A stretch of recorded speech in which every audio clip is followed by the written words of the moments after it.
Hello everyone, welcome to our channel Skycom Academy. मैं हर्ष पांडे। आज की इस वीडियो में 11th एडमिशन का प्रोसेस, 11th एडमिशन का ऑनलाइन फॉर्म कैसे फिलअप करना है वो आज की वीडियो में बताने वाला हूँ। देखिए, 11th एडमिशन का एक लिस्ट निकल चुकी है। अभी रजिस्ट्रेशन बंद हो गया था, लेकिन वापस से 21 से लेके 23 तक रजिस्ट्रेशन और लॉगिन दोनों वापस से चालू कर दिए।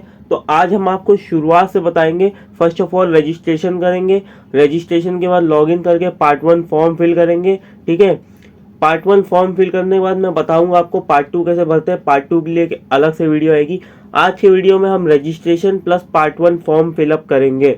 ओके, तो सबसे पहले आपको देख रहा होगा ये वाले वेबसाइट पे आ जाना है 11th एडमिशन के लिए। अगर आप तक अभी तक आपने रजिस्ट्रेशन नहीं किया है या रजिस्ट्रेशन कर लिया हो, लॉगिन करना है बट फॉर्म कैसे भरना है वो नहीं समझ में आ रहा है, तो आज की वीडियो में हम पार्ट 1 पूरा कवर अप करने वाले हैं। ठीक है, तो आपको 11thadmission.org वाले वेबसाइट पे आ जाना है। ठीक है, जैसे आप वेबसाइट को सर्च करोगे तो सबसे नंबर 1 पे देखिए, नंबर 1 पे आपको एक वेबसाइट दिखेगी, महा FYJC admissions.in, मतलब महाराष्ट्र का FY जूनियर कॉलेज के एडमिशन की ये वेबसाइट है। इसी पे आपको सिंपली कर देना है क्लिक।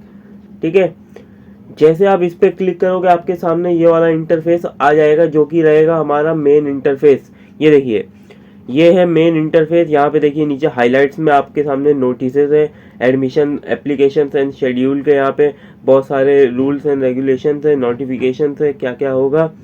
ओके,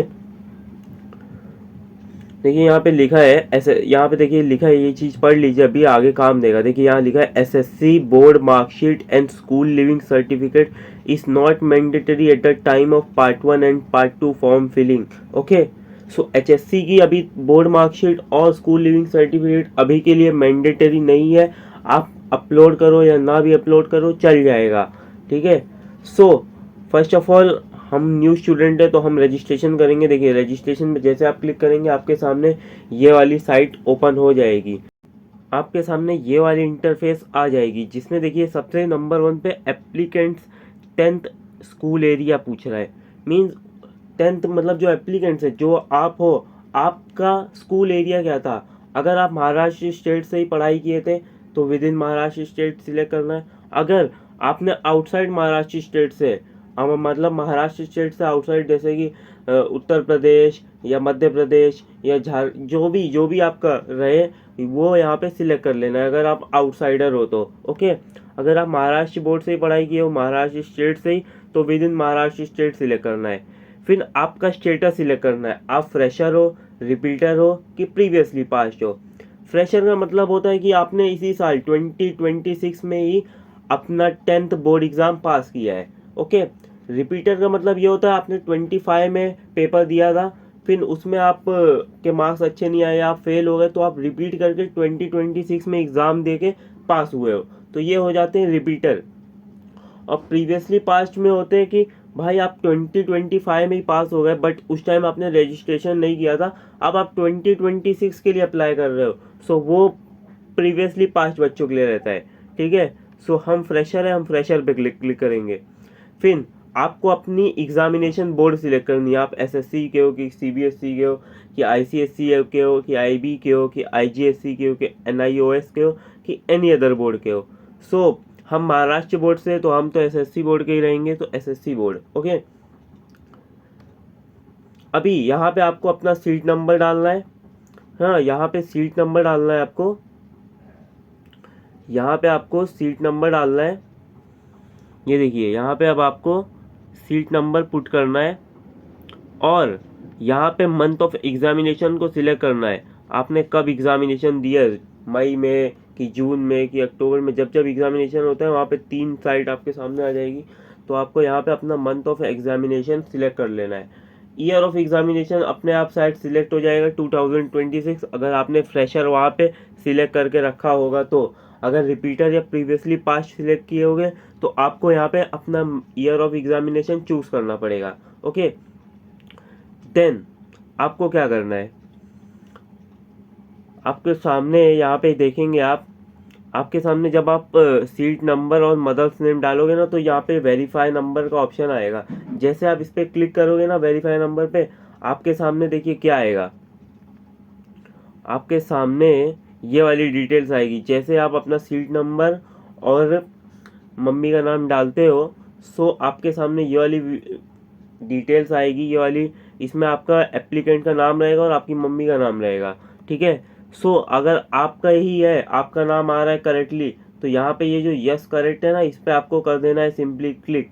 जैसे आप इस पर क्लिक करोगे, जैसे आप इस पर क्लिक करोगे, ये देखिए यहाँ पे सब ऑटोमेटिक फिल हो जाएगा। यहाँ सीट नंबर रहेगा, यहाँ मदर्स नेम रहेगा, यहाँ आपने वेरीफाई नंबर किया था, ये ग्रीन हो जाएगा, और यहाँ पे मार्च अपने आप सिलेक्ट हो जाएगा 2026, और आपका नाम यहाँ पे अपने आप आ जाएगा।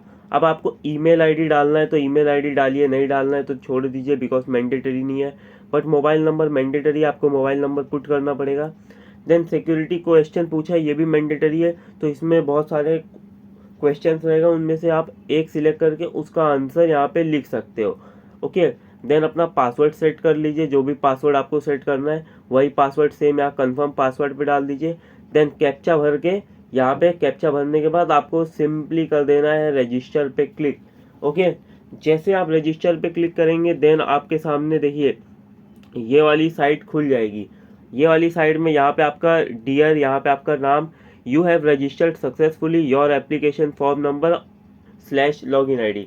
यहाँ पे आपको अपनी लॉगिन आईडी मिल जाएगी। लॉगिन आईडी मिलने के बाद सीधा आपको लॉगिन आईडी को कहीं कॉपी पेस्ट कर लेना है, नहीं तो आप भूल जाओगे तो फिर लफड़ा हो जाएगा। सो जैसे ही कॉपी पेस्ट कर लोगे, देन आपको सीधा सिंपली कर देना है प्रोसीड टू लॉगिन। अब आपको लॉगिन करना है, ठीक है। अब आप लॉगिन कर लोगे, जैसे ही आप लॉगिन करोगे आपके सामने लॉगिन का इंटरफेस आ जाएगा। यहाँ पे वही अपनी लॉगिन आईडी डाल देना, और जो पासवर्ड वहाँ पे आपने डाला था वो यहाँ पे फिल कर देना, और कैप्चा भर देना। कैप्चा जैसे ही आप ये तीनों कर लोगे, यहाँ पे नीचे लॉगिन का ऑप्शन आ जाएगा, यहाँ पे लॉगिन को सिंपली कर देना क्लिक, ठीक है। जैसे ही आप लॉगिन को क्लिक करेंगे, लॉगिन को क्लिक करने के बाद आपके सामने ये वाला इंटरफेस खुल जाएगा, जो कि हमारा पार्ट 1 फॉर्म फिलिंग के लिए इम्पॉर्टेंट है। ओके, इसमें आपका सभी login ID, applicant, user name सभी दे दिया जाएगा। इसमें अब आपको सिंपली देखिए, यहाँ साइड में आपको दिख रहा होगा एप्लीकेशन फॉर्म पार्ट 1, इस पे आपको इस पे सिंपली करना है क्लिक। जैसे आप इस पे क्लिक करोगे, आपके सामने यहाँ पे बहुत सारे इंटरफेसेस खुल जाएंगे। जैसे फॉर एग्जांपल देखिए, registration details, personal details, address details, category reservation details, qualification details, upload requirement documents, पे एडमिशन प्रोसेसिंग फ़ी, और लॉक एडमिशन फॉर्म। मीन्स इसका मतलब क्या हो गया, अब आपको अपना फॉर्म पर्सनल डिटेल्स को धीरे धीरे करके भरना है। एप्लीकेशन फॉर्म देखिए अभी यहाँ पे क्या दिखा रहा है, इनकम्प्लीट दिखा रहा है। जैसे आप भर दोगे इसको, यहाँ पे सेल्फ वेरीफाइड दिखा देगा, ठीक है, बिकॉज कंप्लीट नहीं होता, आजकल सेल्फ वेरीफाइड होता है, अपने आप ही कंप्लीट होता है, ठीक है। अभी आपको धीरे धीरे अपने फॉर्म्स को भरना है। फर्स्ट ऑफ ऑल देखिए, मैंने रजिस्ट्रेशन डिटेल्स पे क्लिक किया तो मेरे सामने अब मेरे रजिस्ट्रेशन डिटेल्स आ गए। इसमें सब ऑटोमेटिक फील्ड रहेगा, बिकॉज आपने वहाँ रजिस्टर किया है। सो वहाँ पे यहाँ पे आपको सिंपली कर देना है नेक्स्ट पे क्लिक। ओके, जैसे आप नेक्स्ट पे क्लिक करेंगे, नेक्स्ट पे क्लिक करने के बाद अब आपके सामने पर्सनल डिटेल्स वाला ऑप्शन खुल जाएगा। देखिए, पर्सनल डिटेल्स वाला ऑप्शन खुल जाएगा। यहाँ पे पर्सनल डिटेल्स में आपका नाम रहेगा, ठीक है, आपका नाम रहेगा। आपको अपना डेट ऑफ बर्थ डालना है। यहाँ पे आपके स्कूल का नाम ऑटोमेटिक शायद रहेगा, नहीं रहेगा तो डाल दीजिएगा। और यहाँ पे आपके स्कूल का UDISC नंबर रहेगा। ओके, ये सब करने के बाद यहाँ पे अपना जेंडर सिलेक्ट कर लेना। जेंडर सिलेक्ट करने के बाद आपको सिंपली कर देना है save and next. Okay, save and next को जैसे आप करोगे, आपके सामने एड्रेस डिटेल्स का ऑप्शन खुल जाएगा। अब यहाँ पे आपको अपना पूरा एड्रेस फिल करना है। यहाँ पे एड्रेस करना है, यहाँ पे पिन कोड डालना है, यहाँ पे आपका स्टेट सिलेक्ट करना है, यहाँ पे आपकी डिस्ट्रिक्ट डालना है, ठीक है। यहाँ पे अपना एरिया, ब्लॉक, तहसील, तालुका डाल देना, और यहाँ पे सिटी, टाउन, विलेज डाल देना, ठीक है। और यहाँ पे मोबाइल नंबर, अगर और कोई मोबाइल नंबर डालना है तो वो भी डाल सकते हो, ईमेल आईडी डालना है तो वो भी डाल सकते हो, और कोई लैंडलाइन का फ़ोन नंबर डालना है तो वो भी डाल सकते हो, ठीक है। बट जो जो स्टार मार्क में, वो सब आपको मैंडेटरी अब फिलअप करना है। जैसे आप फिलअप कर लोगे, आपको सिंपली सेव एंड नेक्स्ट पे करना है क्लिक। सेव एंड नेक्स्ट पे क्लिक करने के बाद अब आपके सामने कैटेगरी एंड रिजर्वेशन डिटेल्स का पेज खुल जाएगा, ठीक है। कैटेगरी एंड रिजर्वेशन डिटेल्स में फर्स्ट ऑफ ऑल आपको फर्स्ट ऑफ ऑल आपको अपनी कैटेगरी सिलेक्ट करनी है, आप जनरल ओपन हो कि SC ST OBC जो भी कास्ट के हो वो आपको यहाँ पे सिलेक्ट कर लेना है, ठीक है। उसके बाद अदर स्पेशल रिजर्वेशन डिटेल्स में यस नो का ऑप्शन आएगा।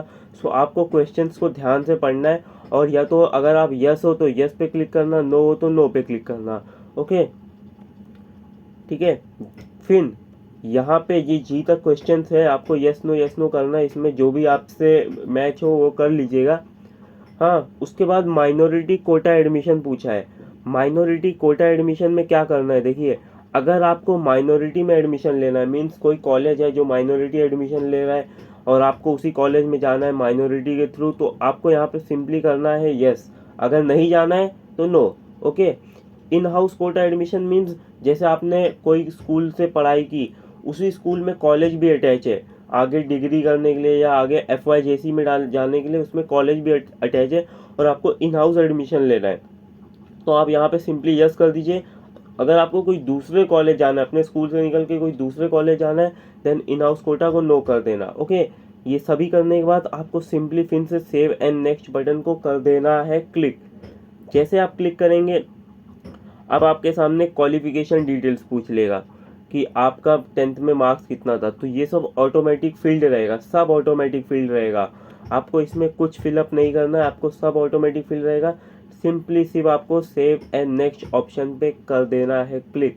जैसे आप क्लिक करेंगे, आपके सामने न्यू ऑप्शन आ जाएगा अपलोड रिक्वायरमेंट डॉक्यूमेंट्स का। देखिए, मैंने फर्स्ट ऑफ ऑल आपको पहले ही पेज पे बताया था, क्या बताया था कि SSC and school leaving certificate are not mandatory for filling part 1 and part 2 form.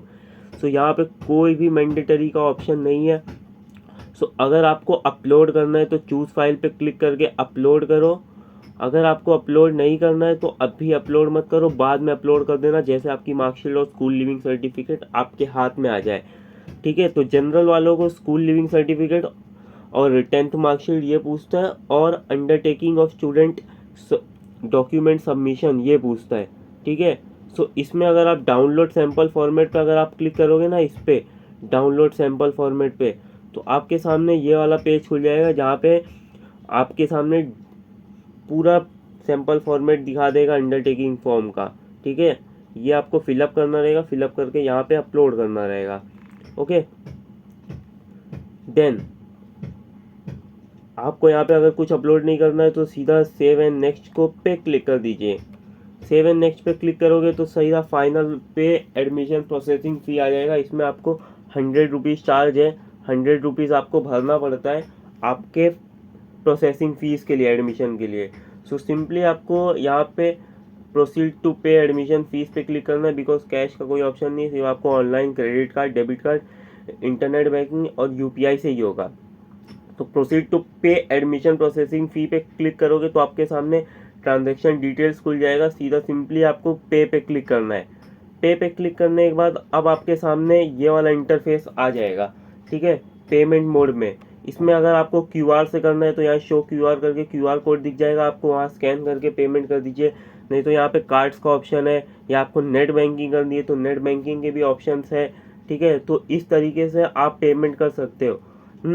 तो पेमेंट कर लीजिए। पेमेंट करने के बाद आपके सामने ये वाला इंटरफेस आ जाएगा जिसमें पॉपअप आ जाएगा कि पेमेंट सक्सेसफुल, ठीक है, पेमेंट सक्सेसफुल का पॉपअप आ जाएगा आपके सामने। तो अगर आपको रिसिप्ट को डाउनलोड करना है तो यहाँ से रिसिप्ट डाउनलोड कर लीजिए। रिसिप्ट को डाउनलोड करना है तो रिसिप्ट डाउनलोड कर दीजिए, या तो सिंपली नेक्स्ट बटन पे क्लिक कर दीजिए। नेक्स्ट बटन पे क्लिक करने के बाद अब आपके सामने लास्ट ऑप्शन आ जाता है लॉक एप्लीकेशन फॉर्म, ठीक है। तो आपको नीचे स्क्रॉल करना है, एकदम नीचे जैसे आप स्क्रॉल करोगे ना तो यहाँ पे एक डिक्लेरेशन फॉर्म रहेगा, आई हियर बाय डिक्लेयर, ये अनटिक रहेगा, आपको इसको टिक करना पड़ेगा। जैसे आप इसको टिक करोगे यहाँ लॉक एप्लीकेशन फॉर्म का ऑप्शन ओपन हो जाएगा। अब अपने डिटेल्स को, डॉक्यूमेंट्स को सब अच्छे से एक बार वेरीफाई कर लो, देख लो, अगर कोई भी गलती हो, एरर हो तो अभी सॉल्व कर लो, बिकॉज लॉक एप्लीकेशन होने के बाद एप्लीकेशन अनलॉक होता है, बट आपको बार बार अनलॉक लॉक करना ही क्यों है। एक बार अपने डिटेल्स को पूरा वेरीफाई कर लो, देख लो सब प्रॉपर है, देन लॉक एप्लीकेशन पे कर दो सिंपली क्लिक, ठीक है। जैसे आप क्लिक करोगे यहाँ पे देखिए जो इनकम्प्लीट स्टेटस दिखा रहा था ना, जैसे आप लॉक एप्लीकेशन फॉर्म पे क्लिक करोगे वहाँ पे सेल्फ वेरीफाइड आ जाएगा। क्या आ जाएगा? Self verified. ओके, अब ये देखिए यहाँ पे आप अनलॉक एप्लीकेशन फॉर्म भी कर सकते हैं, लेकिन जैसे आप लॉक कर दोगे यहाँ पे सेल्फ वेरीफाइड ऑप्शन आ जाएगा आपके सामने जो इनकम्प्लीट में था। ओके, और जब अपर साइड आप जाओगे ना, अपर साइड में ये 3 ऑप्शन आपको रहेंगे, प्रिंट एप्लीकेशन फॉर्म, डाउनलोड और टाइमलाइन लॉक्स। अगर आपको अपना एप्लीकेशन प्रिंट करवाना है पार्ट 1 तो प्रिंट पे क्लिक करिए, डाउनलोड करके रखना है तो डाउनलोड पे क्लिक करिए, और डाउनलोड करके रखना ही पड़ेगा क्योंकि आगे चल के 11th एडमिशन में आपको आपका प्रिंट करवाना पड़ेगा application form, part 1 form. Okay, so ये सब होने के बाद अब देखिए यहाँ पे जो एप्लीकेशन फॉर्म अपर साइड में मैंने बताया था जो इनकम्प्लीट दिखा रहा था वो सेल्फ वेरीफाइड हो गया है। ठीक है, ये यहीं तक है आपका पार्ट 1 फॉर्म। देखिए यहाँ लिख के आ रहा है application form part 1 is self verified. अब आपको पार्ट 2 फॉर्म भरना है, जो कि देखिए यहाँ रहेगा कैप ऑप्शंस पार्ट 2। अब पार्ट 2 फॉर्म मैं अगले वीडियो में आपको बताऊंगा। तब तक के लिए इस वीडियो को लाइक कर देना, चैनल पे नए रहोगे तो चैनल को सब्सक्राइब कर लेना, और कोई भी डाउट हो, कुछ भी परेशानी हो, कमेंट में मुझे पूछ लेना। ठीक है, मिलते हैं जल्दी नेक्स्ट वीडियो में, तब तक के लिए बाय बाय, जय हिंद, जय भारत।